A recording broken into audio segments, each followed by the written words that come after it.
Ia ile suafa man malo le tātou li o Yesu Keriso. Mo e whatalo whata fwet pa ia male mamalo le tātou atonu nei tai au. Pai foi ona tātou toi mafuta I lungo le tātou wala leo. Ia me se foi le tātou por kalame o lo whapena ona whanga solo pea I vaiaso te tasi. Ia me se foi o ona le tua e o lo auto wa mai lungo le tātou ofisa wasalalau. Ia matuina atu foi se wha malosi. Ia au se upo foi fala I au. Ia e whapena foi ona tōma tawina I tātou. Ia me se foi o le tātou savalinga. Ia male ne foi se fuanga lo e se fua mo tātou wolai. O langa lava lea male se fua tātou te ngāru lue. Ia o tātou I loa e no tātou taungunga. Ma I o tātou ngāru lue tusa male vala au ina e tātou e le tu. E le ngata o tonu o tātou ai.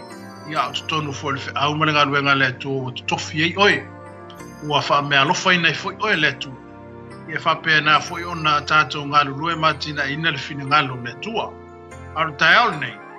Ia o le to so ngane le tātou por kalame pe ona tātou iai. O le lava tātou te ilunga tusia ngā luenga ale o apostolo. I le ngalue pēr o le nganga pa I o le tua le o apostolo. Ia mawha awawa I pēr le whaunga le ilunga le o apostolo. Ia maanga e o tai lava le o apostolo ina ia momoli. Ma ia whape na ona tau fi mawina pe la tau le mau ia Yesu. Ia po le tala ia to le whaatu tua. O le tali tonu. Ia ma whape na ona ni liwina se o langa. Ma suia si tangata ina ia avea ma a inga o le tua. Tai au la le nei. Ia o le tātou mtau pule o le tātou I tāu neo mtau po se fulme wha. Suma wha o ngā ruenga lewa tātou ia I teimi nei. I le ai tātou tale o le tātou mtau pu ia o le tātou o I le tua se tātou te talo. Ia o nā mata I fuere o le tātou mtau pu le rei tai au. Ia te mā, o mātou whaaftaia lau fio le nei aso fō. Le aso e toi whao popo ma o mai ailo mātou malos. Mātou whaaftaia I le nei tai au fō le li I lo lofa ma lo wanga le lei. O lo au wha lo loa I lunga ia te mātou lo mātou te mā. Ia mawhai fōi o nāla whai mai lo watu nuku mai mātou le nei tai au. Mātou whaaftaia ma vi ia lau fio e whaafo ia tu le vi ingo le whaamnu ma le whaanetanga ia te oi. Na wā lava o e lava o le tuona e te mai alo mātou wola le nei aso. E te mai ale mā nawa ia te mātou mo lo mātou manos. Lea wa mātou ia le nei tai au o le vi inga au na whaafo ia te oi. Wa mea lava na e whaia. E vi I ma whamanu watu I lau fio. Ai wa mātou wala au ilo wanganga pa ia fesosani ina I mātou. La fo sa mātou whamalosi Ki tai au nei ala I lau wafiong pa ia. Mātou te talo I lau fio tamai. E ble ai le ava se malosi o le tangata. Le fo se poto po se ato ato. O e lava o le tua e te mumoli ina lau fi au. Ma ia whapena ona whaatupu tele ina ai lo mātou I lo. Ia mora mātou whaatuatua ina o ilo mātou. Ie, mātou wala au ia te o nei tai au. Tasi mai oi me uma mātou te whai. Nā ole vi inga e whafo ia te oi. Ono lo sua whai su. Mene. Ile e mataupu sa tātou ia I le wai aso le te nei o le mataupu se funu malitolu.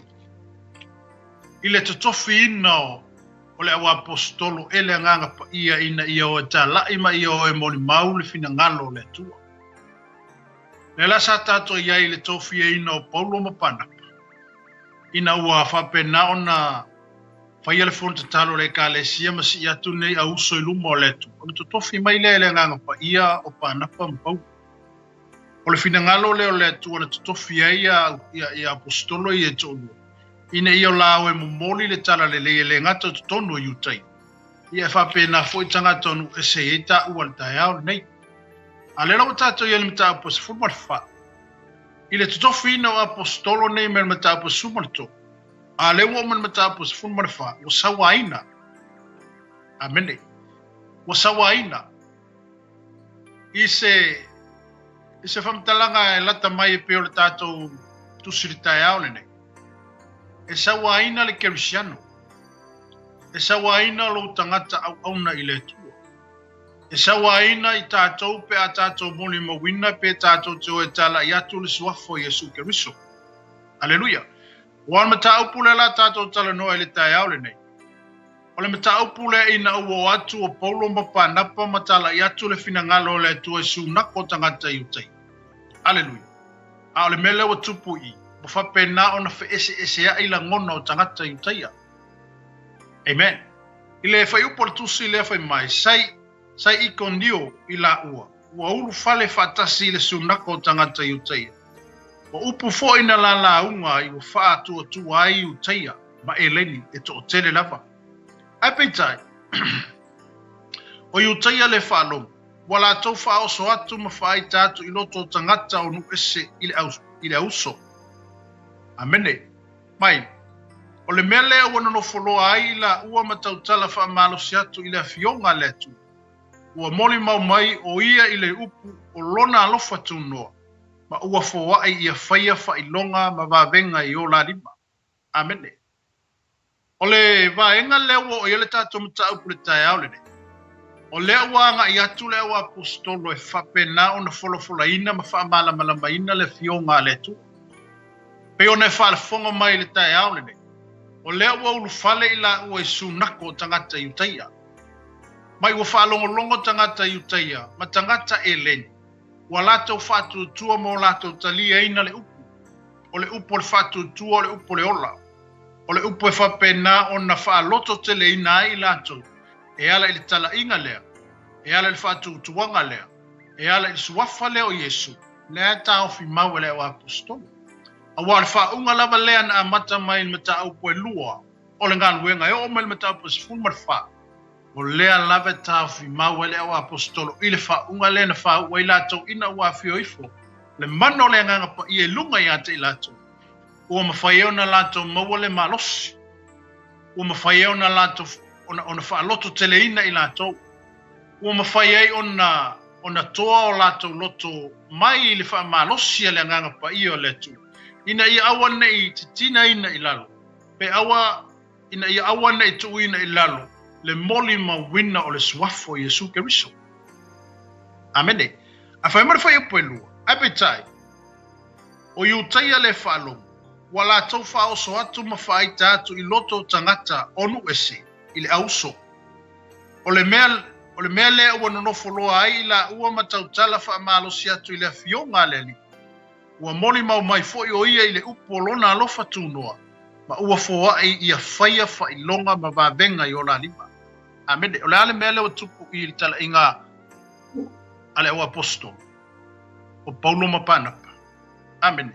Pa mai o isi tangata i utaia, tangata wale whalongo le upu. Amen. So se vaenga tātou te ngānu lue. Ma so se mea tofia i tātou e letu. So se mea i se mea le leima o se mea wa matau nati ai. Wati ai. Ma o se mea wa tātou i loa mo tātou mauti noa alawa nga i ei na whaaman wia i ei letu. E ka kaua nga i ei markama lewa o le anga. Aleluia. E le mawhai o nā ruese le lei. Amene. E pipi i ale anga i ale lei. O le whala o tātou whalongo le tai au nei le fionga letu. O tangata i utai o tangata Israelu. O tangata sa latou whalongo, o tangata sa latou vaai, o tangata sa la whaapupula ina i latou, i venga ma mea na whaia le tua lo latou. Aleluia. A leo tātou o mana tātou po se fulmar wha leo tātou e. E pea fōlinga mai o leo o vaelua ina tangata i utaia. Amene. O vaelua ina tangata i utaia. Wa mau e whaalongo i le upu e olai. Wa mau tangata wa le fia whaalongo i le upu ulai a mai e le au apostolo. Pe ona tātou whaafonga, e mai e whaafonga iai. Pe ona tātou, pe ona e whaafonga le tai au, le nei le fo tala noa te atau e le upu e le tua. Amen. Mai ai pe tai. O iu taia le whaalongo, wa la tau whaoso, whaalongo le tala. O iu kaia la ia wa le whaalongo le tala, inga lea iai Yesu Keriso. O le ngakala inga le whanong, awa o mai whaatupu le ite i loto tangata onu ese. Amene. Ua lato whaia tala e whapena o na awange i li liwa i tangata onu ese le tala inga. Pe ua whaatupu se ti ngā i loto tangata. Ina i awana i talia ina le mau. Pe awana i talia ina le Yesu le o mai male au apostolo. Amen. E o mai ale taimile nei. O lea lai wha pea la le nu o Iuteia po le nu o Israel. E mau tangata i tali tonu ia Yesu. E mau fui tangata i le tali tonu ia Yesu. Aleluia. E wha pena le alunga ole. Wha pena le alunga ole tala inga le ia le taimile nei. Ai fisili atu o le tai aure ni. O fele me kupu mai le mele. Amen. O fele me tupu mai ele fe ese inga le. Ele e tupu mai fafo. Aleluia. E tupu mai tutonu. Amen. Ale we fafonga le tai aure ni. O lewa nga i atu lewa apostolo e mori mau suafo Yesu. Sa whaalonga umatangata Iuteia matangata Israel e ala i le tala inga. E ala i le mori mau ia Yesu o le na maliu.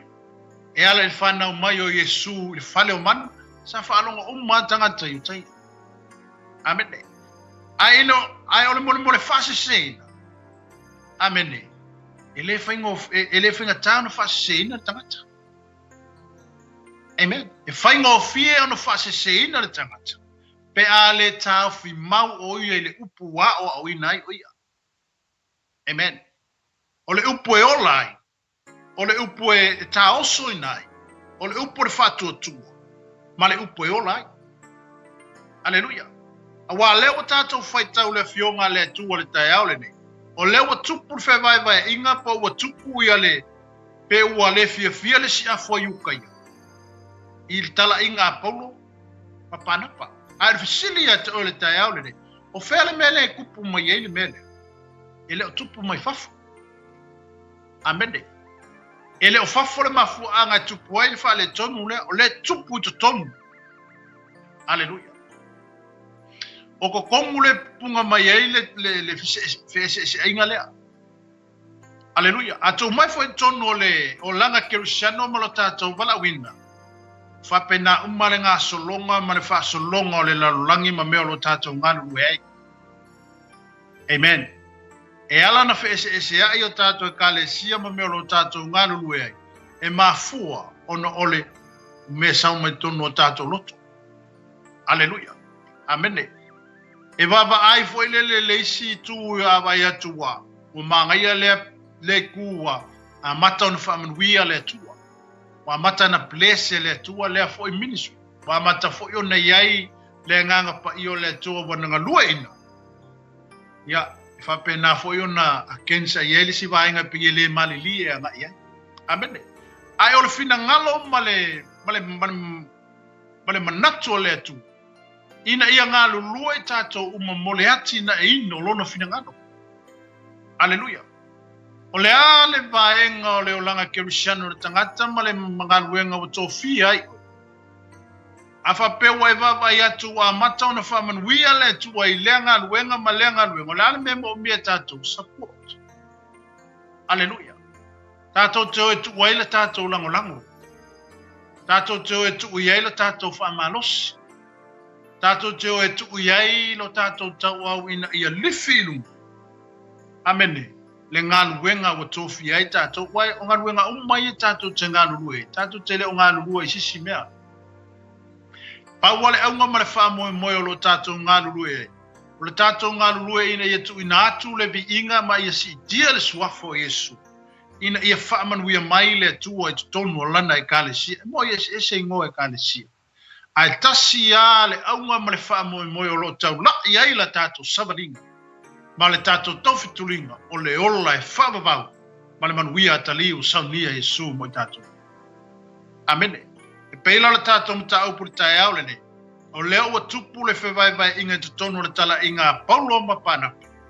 Ono tangata Iuteia. Ono tangata Iuteia po tangata Israel. Ua vailua ina. Ua vailua ina o lato manatu. Wa vai luai no la to langona pe wale kari kongu istangata Iuteia ile tala inga le au mai. Aleluia.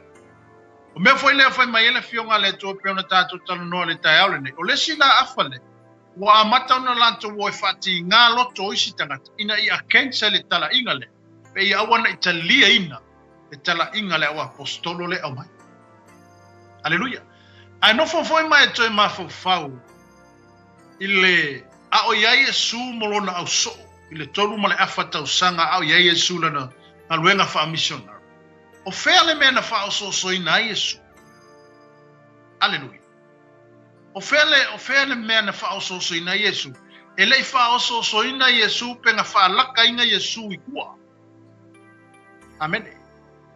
E lei sause si kua ako le au so opo tu atu o le mele yele Yesu mo na so e wha lata Yesu. Wha wha laka Yesu.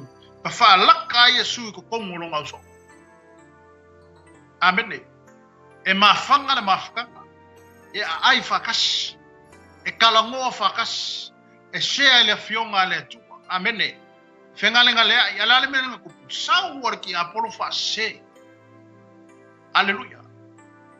O le tangata sa mafuta ma Yesu. O le tangata sa matua e tuulo na talitonunga I a Yesu. O le tangata sa talanoa. Sa baba ai fufongo Yesu. O le tangata sa ia iloa vavenga sa pula I vavenga. Sa ia ai vavenga na whai ele. Ale amelo oku. Whanaka. Ele whalaka mai la I whafole li whaolanga whalaka I kukonga. Amen. Aleluia. Na whalata I tonu Yesu ilona uso. Amen. E a foi ona tātou mata ala mo tātou mata I tū mea. Ango le foi e ta oto le fionga le tu. O le saure ki apo. E pei o le mana malama. E pei o se angelu o le mana malama. E le whainga kālanga whaase se ina le tangata. Pe a le tuulo na loto malo na whātuatua. I le atua. Ma ia iei le makaala wha le nganga ia tātou. Ono o tātou iai ai taimile nei. Ma le nei vai tau o tātou iai. Le o mai o mei e mai engi. E pēke wa koe mo. Aleluia. E whaase se inga ia le si kerusiano. Ma vanga tu e ialo na loto malo na mawhauwha. Ma whape nao na whaase se ina ia ma se ia le mea ngai iai. Ai ole whautuanga le porokalame le tae ao le nei lo whaafunga mai malo sisi le mai tae ao le nei. Ia e loa ma ia e mautu. Ma ia tau fi mawina le mau unawa ia te oi. Aleluia. Pei o le upua. Aleluia. Pei ona tātou iai le tae au le ne. Whai mai. Ai se isi. Whai mai le apostolo pou. Ai se isi tala inga e se atu le tala inga le na matou batu. O Yesu na mali. Antema. Awar talia. Aleluia. Una i tala inga wale to e tali tonu le mali o keriso. I tala inga wala to le to e whatawa ina le tongi ola ma le la vea ina whaia Yesu mo le lalolangi ato. O ele te whaafunga mai tae au. Rau fwoi tātou te whaasoa le upo le atua le tae au le ne. Ia toi whesili fo lava o ia te oe. Toi whesili au ia te au. Nā whaafua isi au na maua lo tae au le nei. Amene. Na mafua isi au na maua lo tae au fou. Le tae au na toi whaafou ina ai tātou ina wa toi soifua manu malo ke riso mai le oti ma le tunga mau. Wa koe whaangu ngofu whaakasi I kā kore manguia. Wa toi whaatutu whaatasi tātou ma ke riso mai longa maliu. Amen. Aleluia. Pei ona tātou ia il tae au ne iala le tātou matau. O leo wa fete e na ila ngono tangata iutai le tala inga lea. Aleluia. Ao tangata iutai po tangata Israel. O ila ato wia o le nuu na filifilia e le tu. Amen. Whai ngoa e le tu o lono I oi mata. E teu I le vai mata po vai po fonga o le tu o le nuu le Israel. E ngora na whea ngainga na whai. O lana polo misi ma lana whea ngainga nga whaia Abrahamo. Lea wa manui ai le Israelu ma le larolangi ato. E peila le wa mai le wa apostolo ma patala yatu le fina ngalo le tu. Ai maisa le moli mawino le upu. Ia, ma le moli mawino le suafo Yesu. E ke eili si vaenga. Aleluia. Amene. Wa te eili si vaenga ia. Le si afo yutaia. Wala to le talitonu. Wala to le talia. Wala to le fia whalongo. Ma wa o mai le ngona foi le ala ko wa ia e whailongo fasiri pe mongi pe le mongi. Ale ngata le wanga lulue tangata ia esi vaenga o yutai. Inga ia ko ule ki nga I loko tangata. Ma ko ule le ika I loko kangaka. O a upu wa ku I loko kangaka ungwese. La ko ke fai ai. Pe la ko ke leka lia ina ile tala inga lea o le suafo Yesu. Amen. Hallelujah. Alfasili atu o le tae au le. Nya e se tātou ngā luenga i taun whai. Amen. A whai wa tātou malama le keriso le. A whai wa e sila whiaina le Yesu lea na ia lawe ina oi. Na ia taita ina mai e tātou le whaafanongo le angasa. Na ia au maia oe mai ia au maia tātou sa vā mamao. A ua whaalata ina mai e ala ilea. Ile maliu o le ti. E ala ile maliu o keriso. O le alofa na o le tua po le alofa tu noa na o le tua ia te tātou. Ua mawhai ai on au ina mai Yesu. Se ia lawe ai, ma ia se e fusi o tātou manua. Ma se i toi au mai tātou. Ma se i toi whafoi mai tātou. Ina ia toi tuu tātou i le mea na tātou mafuta ai ma le tua i lona mamana. Aleluia. Amene. Whai upe whawhai mai. A ua mai lua ina le moto tangata i le ai. Wa iai uteia nisi. Wa i apostolo nisi. Wa tau pule foi tangata unu ese. A toa mai uteia. Ma ola a toa li. E whaasa wā ma whetongi a te la ua i maa. O na iloa ai lea o i la ua. O na laso solo ai lea ilusa. Ma teipe. O a aia o luka o nia. Ma nuku o vangavagaia. Ua fola i ai le tala le lei. O e le meloku. Vai lua inga rangu. Wa le mau poporangu. Amene. Wa ese finga ngalo ma manatu tangata iuteia. Ona ole tala inga. Aleluia. Amene. Wa kau pule fasioki. Wa kau pule fikongi ima. Wa kau pule faise mea leanga ile au apostolo. E ma foisia. Wa tinga le loto ma ua whapenga o ngai eile mangaku malangona. Wa le fia kalia inga. Le mau leo mai ma le au apostolo. Aleluia. O se lui tau foi le mo tātou. O e ro whapena foi o ngā lue le fina ngalo le tō fia inai tātou. E ingosia oi. Amen. E whakauemu tangata ia te tātou. E whalea mga iainga i kākou. Amen. O lea fo isau moni ma watu le fio ngā le tua ma lo whailo atu Yesu le rarolangi. Ma tangata e le talito. E le kai me ingosia i oi. E le kai afia whalongo isi kanga kawiki oi. Amen. Aleluia. Alea e mo ale o tātou whai tau le fio ngā le tua le tai au le ni.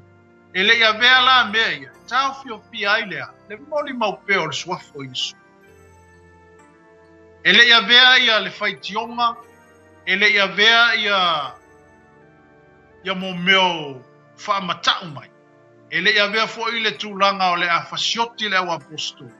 Ma mea na nana ina ilalo. Po le mea na tuina ilalo. Le mau iai Yesu Keriso. Aisea. O ngā wailoa fo i nei fo i usoa au. Le loa i le la vala wina mai le tu. Po le tofia ino i la ue whaima au na Yesu Keriso. Amene. Sa la ona fo i le olanga le. Sa iei fo i la ue le tūlanga le iei tangata ia. E whapena fo i la le vala wina lo soifua mara uola au na i le tu. Aleluia. E ke mea ka wemu ai tangata ia te oi. Mene. E kau whai ka ngaka iaki oi. E tau e mua oi i tangata. E le fia whaalongo tangata ia te oi. Aleluia. Amene. Ona ole mau ia Yesu. Ai ola wha malosi ia te oi. Awange ia vea mea ia. Ma mea te whapena ona muta ai lau sailinga. Awana ia vea le whamata mai o tangata. Ma le whapena ona tau wemu mai o tangata ia te tātou. Ma tau mawhai ai ina ia tina petu uina lalo le tala inga le. Ai ola wha malosi ate oe le tai au le ne. Wha malosi. Amen. Wha malosi. Awana ia solomuli ngofie. E iailu i tau le ngā ruenga. E iai fi tau le ngā ruenga. E iai mea fita ia e me tātou i tutono le ngā ruenga. Ai o tātou i loa e peo na tātou whai tau na tāu putai au le nei. E le i kofi e inga le au aposkolo eskas. Ngā ko kofi e le ngang pa i o le tu. Amen. Pape ngā o le tai au nei. Papena foi la utala no atu tai au le nei. Aleluia. E le te tofi ne tātou en tangata na te tofi tātou e le tua walo na fina ngalo o le a le mewa ia te koe. E whaonga e le tua lo whatau waa. E whaonga e le tua lo vai vai. Amene. E a vea ma se mea whaingo fie o na mumoni aila na upu ma lona fina ngalo i le lalolangi le nei. Aleluia. Amene. Peo na e le tātou mta upu tai au le nei. Amene. I le ma ina o tau pule ia iutaia ia o alii e whaasanga tau atu mawhitongi a te la ue ma. Whamela ia lea. Ona i loa i le la ua ona la wako le isimu uia e kua oi. E le ia vela mea ia nga whamaka umai e tangata iutaia ma isi foi o vaenga o tangata nu esi. Ma mea nga kuma ma ingai. Po le mea nga whaiki ki aile moli maua le o apostolo ne. Ngā vea popua ngā ma whainga kā ma mea ngā o iai la ua. Ma mea ngā makua i ke kele ai o ngā makua i wha o ele ia vea mea ia la ua mea ngā whai ki aile moni ma wino le upu. Pena whai titi aile moni ma wino le suafa o Yesu. Aleluia. Ora ke kele mai o whainga kā ma whika i le soifua ngā lue ma le soifua o na le tangata. O le wha popo i ngā whainga o le si fo i malo si fau ia ke le. Aleluia. O alu i kauma me whapenga o ngā mai lunga ia te tātou ma le tātou savalinga. O le ngā luenga foi ma le mea watu tofi ai o e le tua. O le koe whao popo ngā mai ngā o le si malosi mai le kua ia ka kou. O le koe au mai ngā o le si foi wha unga fau lunga ia te oi. Aleluia. Amene. E whapena o na wha tupula ia i pea lo tātou nau. Ai maisa le tātou lo tātou whātua, mo lo tātou tali tonuina. O Yesu malane whaoratanga. Aleluia. Amene. Peo na tātou iei tai au nei. O ala mea kukupu mai. E whaiwa venga lea kua e lo soifua. Aleluia.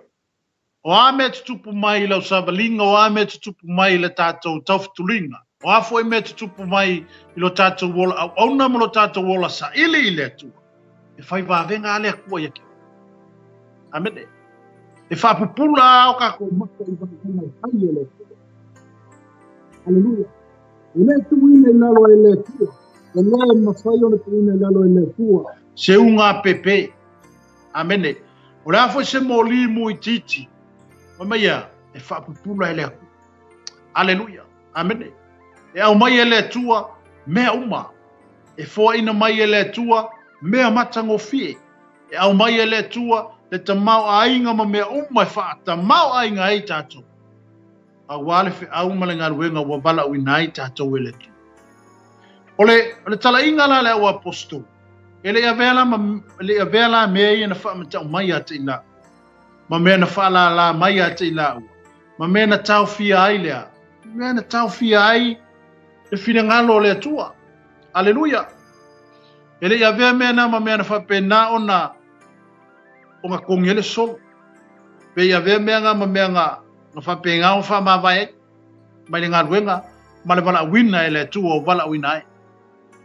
Amen. Pe ona tātou i le tai au nei. Nua whai upo e walu whai mai. Sa nofo fo ilusa le tasi tangata ua le lava i o le vai. Ua pipili talu lava o na whanau mai. O le savani lava. Ua whaalongo mai le nei tangata ia paulolo tautanga. Ua pula to ato o ia ia te ia. Ua iloa fo i ua ia te ia le whaatua tua e malo lo wai. Ua whai atu ma le leo tele. Nātu ia, nātu sa o ia o vai iluma. Una oso le o ia masavali. Wa iloa fo ia le moto tangata le mea ua whai e pau. Ona ala langa lea i le ngangana a luka o nia. Ua whape ane. Ua fio ifo atua ia te tātou. Ua pei ni tangata. Amene. Peo no whai loa ia o le tai au le. E whao ngā o e le tua. Amene.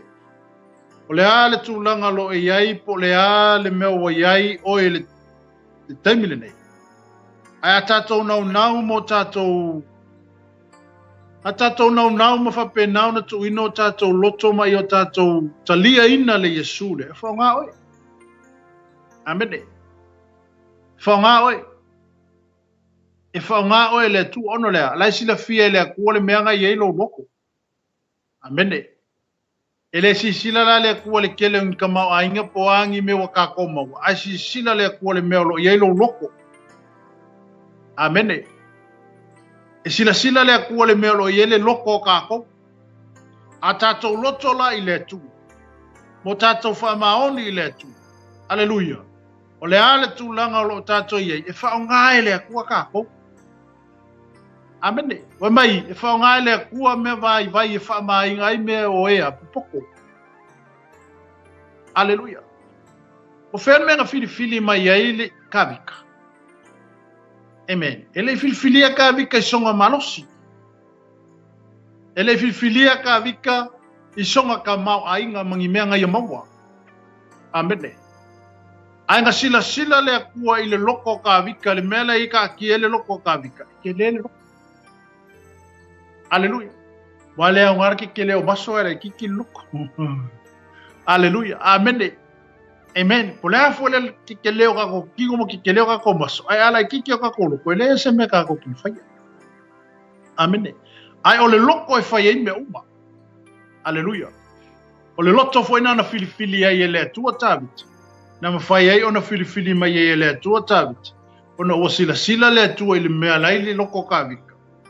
Ekele. Amene. Me foi na totofi ele tua tabit foi matupo Israel. Ona ole tangata o laisi sila ele tua. Ole tangaka ke lelo ngafaku. Ke lelo ngalo. Manga ke loa. Fai umole malo e pe kofi ele tua.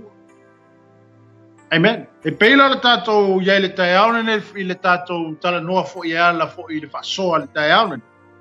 Ma le tala ingo le ua apostolo ina ua tāla i le fina ngalo le tu. O mea i e kukupu le soifuaka. O lui kau fo i e te tupu i lau savalinga ma lau fo i savalinga. Wai le solo le leile tātou savalinga. O le tātou ua fo i lo langa kerisano ele o se mea whaingu fi. Amene. E tātou te whaalongolongo a mo tātou saba vale e tusa ma le upo le tu. Ia ai meise mea o whaata te tia mai e le tu. Aleluia. E ale le na fionga pa ia. Whapenao na tai nei tātou ila nāmi o tonu. Whapenao na whaasanga whapenao na whaatonu i nai o tātou wala. Ina ia te tai a tātou ile mea o laifina ngalo i aile tu o lea. O le manuia. Amene. O a foi nei foi ngā kerisano ma mea lo tātou iai. Ma pēnā foi ona tātou ngā lulu e fina ngā lo le tu. Ma vea i tātou ni au auna Yesu Keriso e moli ma wina lo na sua. E tasi ale au ngā ma le wha moe o lo mana o iai le tu. O tātou maua le ola fau ma le langi fau. O le ola fau ma le langi fau. Amene. Aleluia. O le mena lo ta oto le fina ngā lo le tu. Ina i o tātou safa ngā i le mā lo le o umona. Tāpena ina. Le malo e whaavavau whai me le malo e leisi tangi e le to isi awe. O le malo e fola i auro. O le malo le tātou te o whaatalitali na iai. O le malo le tātou te tau whai tau sini o uma iai i o tātou mo. O le langi fau ma le lalo langi fau. Aleluia. Tātou whai ngā kerusiano ma le tātou whai ngā kalesia ne nei. O le tātou o la saili mo le tātou o la finau i le tu. Lea se si mea lo tātou na nau iai. Amene. Lea se si mea lo tātou wha moe iai. Aleluia. O le tātou wha moe nga mo le tātou nau ta inga. Ai meso le tātou tawhtulinga o lo tātou nganu lue i le temile. E tasi ale au ma le wha moe o lo tātou wa ngai. O lo tātou tuli mata ia ma o lo tuli mata ia foi le au kerisiano. Matanga ta umo le lalolaki. O le omna wha moe. Amene. O le ala foi la lea wa le whape. E mai foi la le ola e whapapau. Ai ei foi mea waktu ina mai e le tua. Tātou te ngā lulue nga iai. Mo tātou whatino ina. Ina ia tātou sauwha ngā ai i le ola e whapapau. Wa mai foi mea wa mai foi a lapata inga ma mea wa au mai e ala le fionga le tua. Ai fia malamalama le feta lai mai e le tua. Le ilanga upa. Amene. O le feta la mai le upo le tua ia te. Oi, feta la mai le upo le tua ia te. Aleluia. O le ala foi nao le nau o nei o aposto. Ma te tofi ai e le anganga pa ia. Ina ia o tala ilo no finangalo. Ngai leia si mea lo mana o yele tu. Inga ia sao ka ko le malolonga wa umo na ia tape na ina. Ina ia tatou malolo atu i le malolonga wa umo na ia saunia. O le ola e whaavavau. Amene. O le ola e whaavavau, a whaavavau, e makua whaavavau. Aleluia. O le ola e whaavavau, ki fia ai. Tātou te fia ai. O le whiau fo ina mo tātou, po o le finangalo fo ina o le tua. O le ale ka le sia Kirisiano lo enga lue. Amene. Lea si mea tātou tau. Lea si mea tātou te oe muri mau. Amene. Kako ke leo muri mau se o lango sis. Tātou te oe muri mau le suafo Yesu Kirisu. Amene.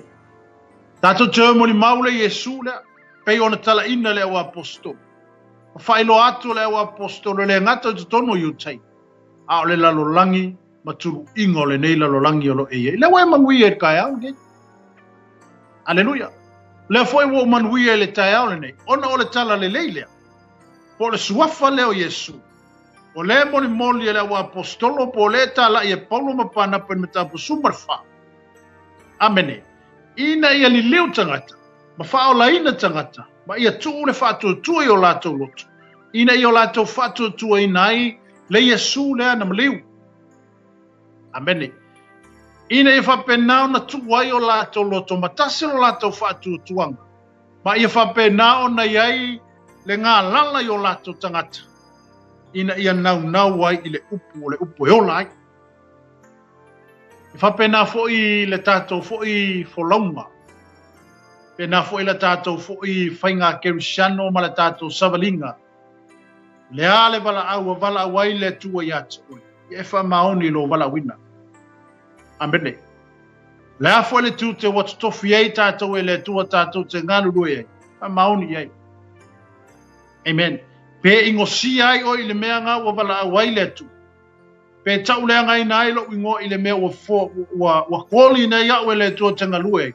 Wha maoni ei ngā. Amene. Aleluia. Aisea, ngai ei le kua inga.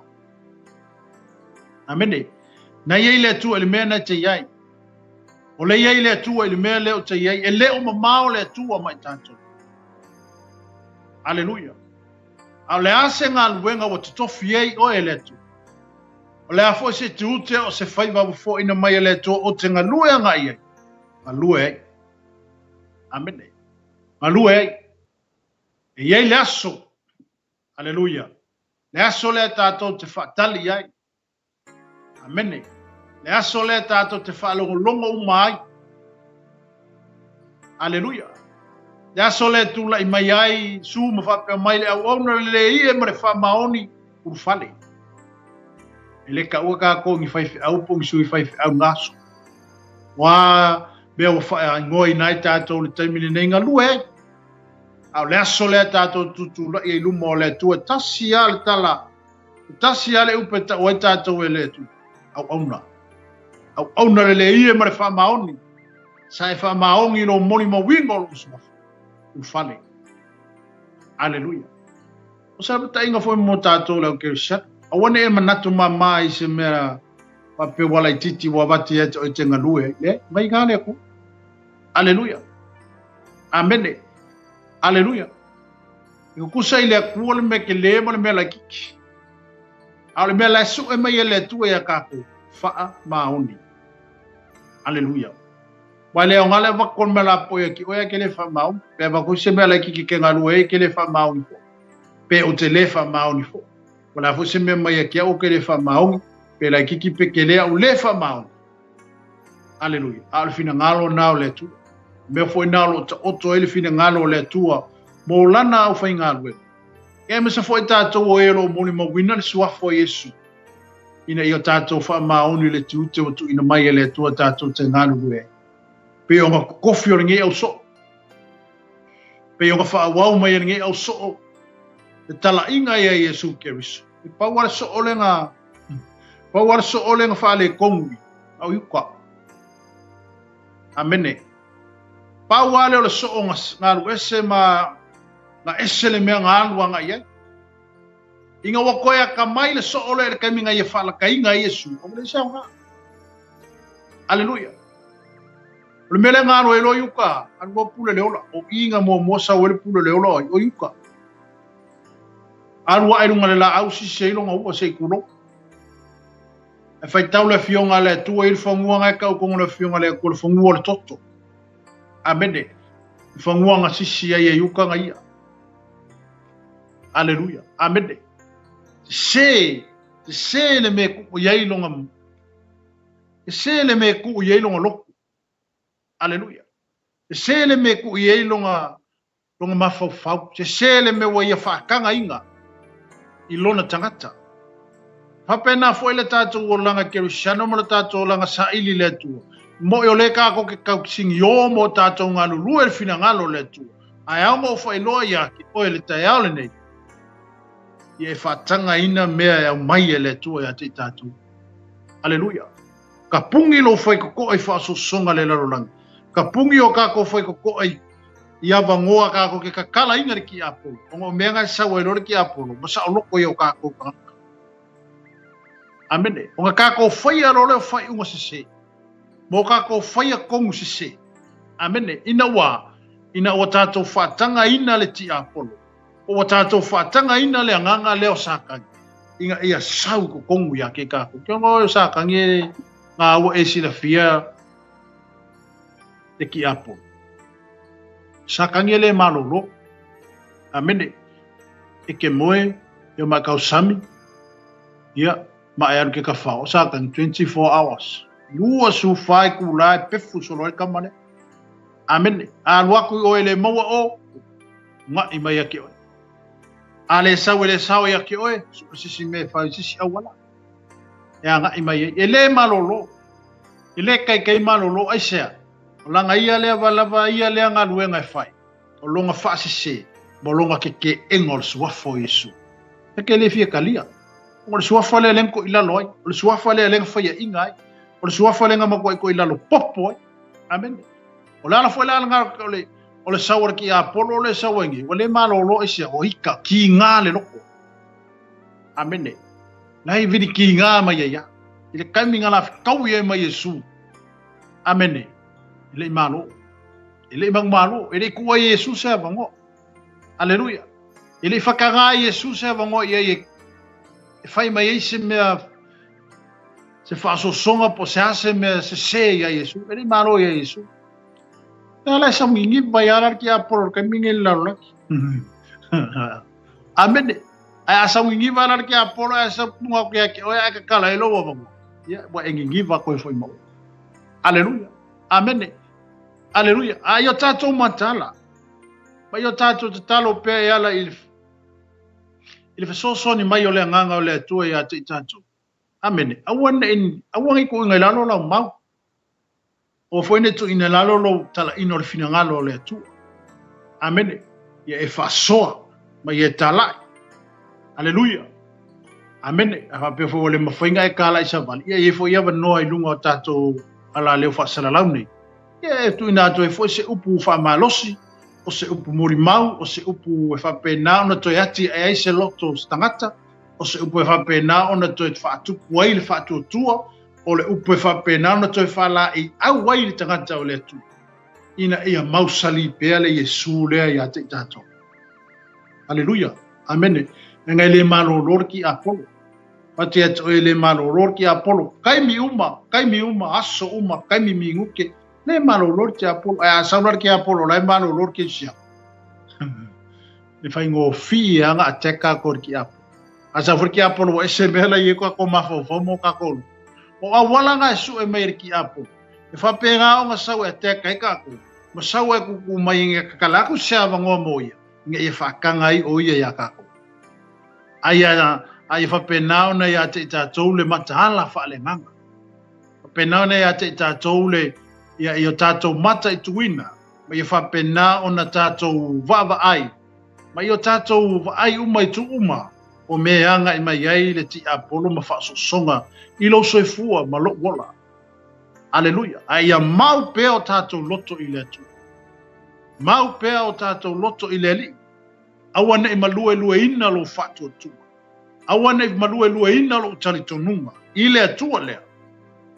Male Yesu lea na maliu ma ye whaia le tongi ola male la vea i mo tato. Ua mawhai ai o na tato manuia. Ua mawhai ai o na tato saloto. Ua mawhai ai o na tato manu malo mai i mea o le lalolangi le nei. Aleluia. Aleluia. Amene. Ai whapena o na tato maua pea le loto tele. Ma le loto wha malos. Amen. Ia mau pea lo loko i leli. Awange malue lua ngofia lo loko. Amene. Aleluia. Wafo i mea ngai mai i lo wolanga sa ili ma lo wolanga finau i letu. Awange ia vea mea ngā ma mea ya. Wha mamungu wailau Yesu leke umamina. Awane ia vea mea ya ngai mai le soifuanga ma leola. Ma mea te tūlafo ai aile Yesu lea na whaola ina i tātou. Amen. Pe o mori maua nei apostolu. Aleluia. E lei, o le ale mea ngā oi soifua ngai apostolu. E lei whapenga lako whawhiki ai. Amene. E lei, lako ke lei whawhiki le mau ya Yesu. Amen. Ina wa lato maua le whaunga lea na whetala ya Yesu. Ma lato maua le pule ma le mana lea na whai mai Yesu. A fio ifo le nganga pa ia. Ono tau maua leo le pule ma le mana. Whai ainga luenga ma wavenga. Ona papa tiso ina leo o tau mau atu ea. Papa tiso atu tangata uma. Sua whata maa le alo ma le nganga pa ia. Alvisili ngai se au se so o ka whawhiki. Kasi ale so o le ngā rue se mai a i ngā wakulunga. O ngā kakala lunga whai ko koa i le ki apu. Mau yuka. Amene. Aole au so o uma Yesu matangata na whapena ono mai lalo le taita inga le au apostolo. Ma whapena ona ngai mai i e whapena ona to ino la to wola i letu. Aleluia. E leise singa whawhiki. Amen. Wa to ina atu au la to wola e oti ai. O tu ina ato la to tangata o le ale tūlanga e o iai. A wala to i loa mo la to mautinua. Lo la to wola. Wai ao le tu. Aleluia. O la to wola wai ao le tua. Amen. O le la to tawi wai ao le tua. Amen. Mafuisia. O nga wala ko i loa. Wala to mautinua. Le la to ngā ruenga le fai. Ma lo la to tinga ina le fai. E ala ile moni ma wino le suafo Yesu. Au le lato wha moe moenga mo lo lato talitonu. Lo lato wola mo lo lato manuia. O la le wha kali mai ma le tua le laki. Amene. Le wha tali mai ma le tua le laki. Le wha kali mai le kua ma le pale kuaku ya ki oe. Au auna le ie ma le wha maoni. Amene. Le wha maoni meeti. Aleluia. Pe opore. Ko inga lenga whai anga au ngai anga malanga e ko i ka lengeli. Amen. Fa pena umale. Fitalaya le tua pe o le kai mie. Ka ko ki o. Amen. Le afo senga ruenga wa tofia ai oi pe o apostolo mo la tala inga le swafo Yesu. Amen. Yo ai ka kalo ai inga i ka ngia oi swafo ne. Amen. Hallelujah. Amen. E ai senga ka le fifien ile mena e te ngalue ai a ia e loa o lo ia le tua whatasi mo i me umatato te iai. Aleluia. Patu tua matalitonu. Amene. Au foi te fiu. Mahatala matau i mua tangata e whai mai a tātou. Maha foi me lau mai a tātou ma le tātou o ngā tangata o lo tātou ngā lurue. Ngā lue o i le vala au a vala au inai o e le tu. Awane a vea mea na ma mea vai e ta aufi mai ai. Le vala awa vala au inai lo wola o lo soifua mo mato wola. Ile ngā lue ngā leli. Peo le tātou e me tau putai au lene. Amene. O le awina o le awa apostol. Po le awina o polo mo panapa. E le ngata ina o ta la ili fina ngalo o le tu. A ia wha iloe nu ese. Le manuia ma le alofa tu no o le tu. E ale le maliu o keriso. Le lofa tu no na le tua lewa e alala mai tai au nei ma o lofa no fuatu. Amen. Le maliu na ma le lofa tu no na le tua wa fa olaina mai tato tangata no kesi. Haleluya. Tato tangata saka ko le lopo fermena ka kuanga. Yai. Amen. Tato tangata no kesi. ai whaafitai le alofa tu noa le tu, a le alofa tu noa le tu. Ua mawhaienga ka ko sauwhanga i le manguia lea. Amene. Ua mawhaienga ka ko ulu aku le mepi ko sili o nga saulo. Ua ka ko saulo ko ulu aku le mepi ko sili o nga paia o nga lea. O le koko leo Yesu. Amen. Le koko leo Yesu. Le mele ia pui pui lea nga sai lua inga le kemi inga o maliu Yesu. Sa le kanga ka ko ngu ese ko ngu le paia lea. Amen. Sa le eiso ka ko wha mui moi i le kua. A o lewa ka ko sapi ngai. Wa kanga ka ko ufale ni mea sili leo ngapai. O ngarea. O le maliu. Ma le toto ke riso. Aleluia. Kaulanga ka ko kalia inga le wha o tanga. Tau ona tātou whaafitai i le tu. E te tau ona tātou vivi ia e o tātou loto i le li eisa. E wha o le tanga tele o saunia mo tātou to ngatau nuese. E wha o le tanga wa ia au maia mo tātou. O to fio mai ale tu to sa ili lana tangata na fai. A wa o le wha moe tu tasi na o le fina ngalo le tu. O le mea fo ina o ta oto ai le whaku ma le loko le kua. E ia kako. Ia uni o kako o se oti. Inge le whaia se oli ma wha whangonga mō kako. Amene. O se oli ai ma kena. Nga whapikoa mo sa kangi mga au.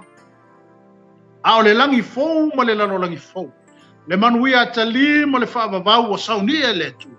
Mo e alo lofa. Au auna ia te hia ma le whaamau. Aleluia. Ia bea o isa moni mau o isu.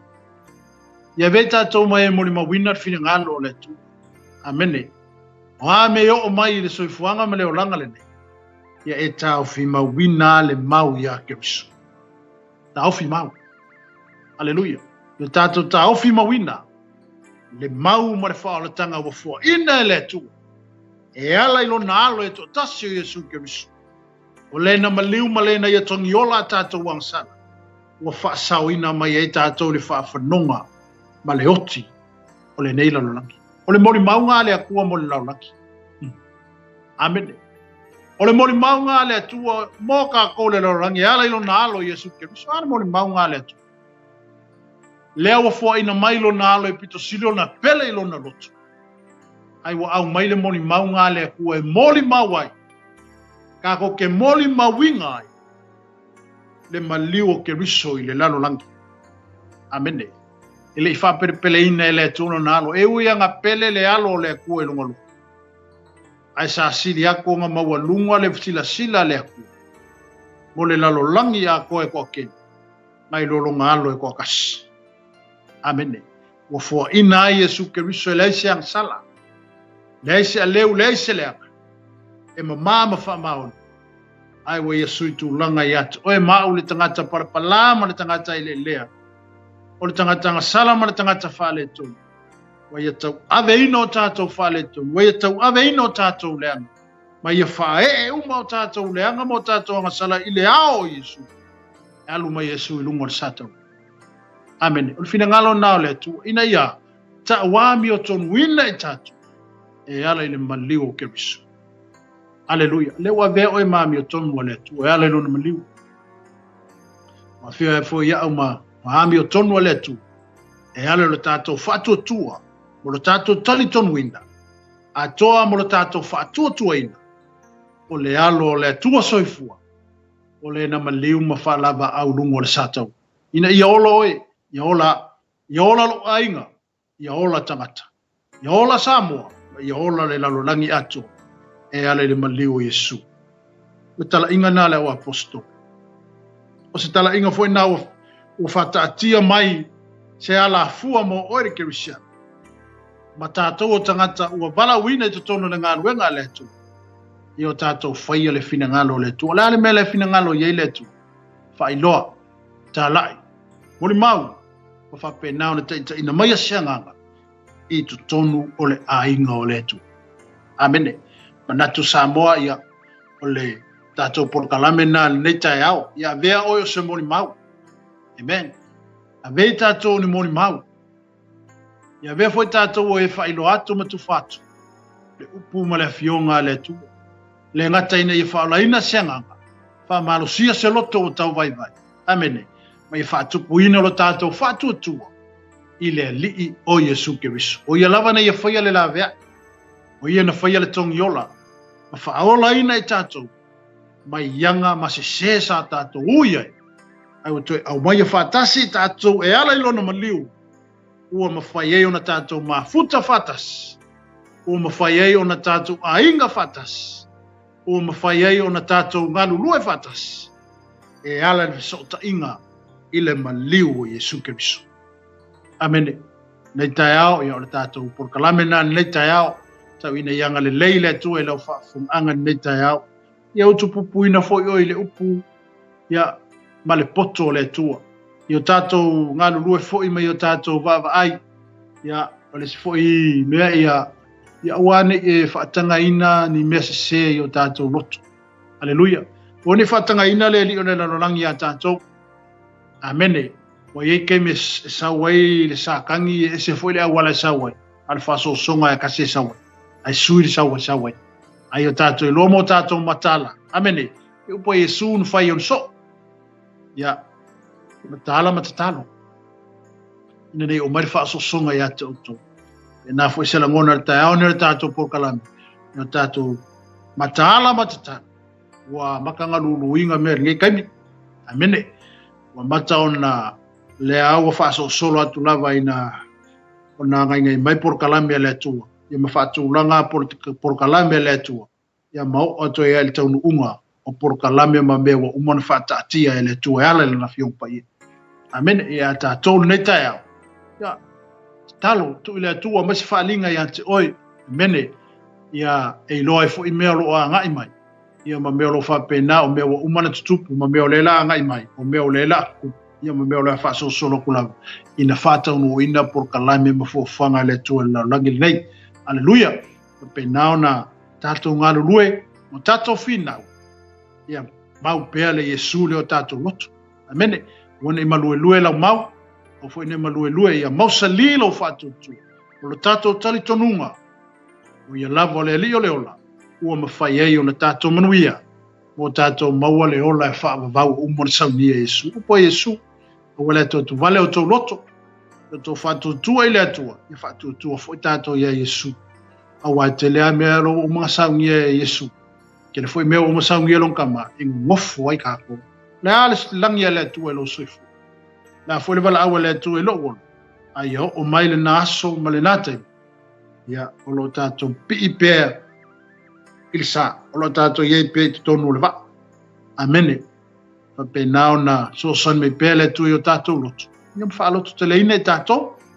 ne vai tau ma vai tai mo tato ye ile to fa ngofie ai fa pe naona tato wo pe ma le tua te mi uma maso uma ia pele tu fa tasimo o ile tato folam ia mana tu sa mo le tato por kalamena neta yao tawina yanga le leile tua a fe so son ine tato anga le at fo ile tu ia fu anga fa uma nei vai aso e perfile mu le tu lo loto vai fa tasi pele tu ia o ia fu vai elo fa mo le tu yo wala uma ona manuia le me uma tato te faia e mnato le tato por kalame na fa manu tele le tu le tato tu mu neta yao e be se foi o le fa fonga lo pa anga foi le por kalame ia fa me foi le tu le tato wala le o mesel fa tu le fa tono le tv ma le fa ngalo ia pe le anga le ma le lo fo le tu anetami ia tato toi fe lo foi vai aso anga fo nei ia fa to fa so foi ia manu tele le aso so foi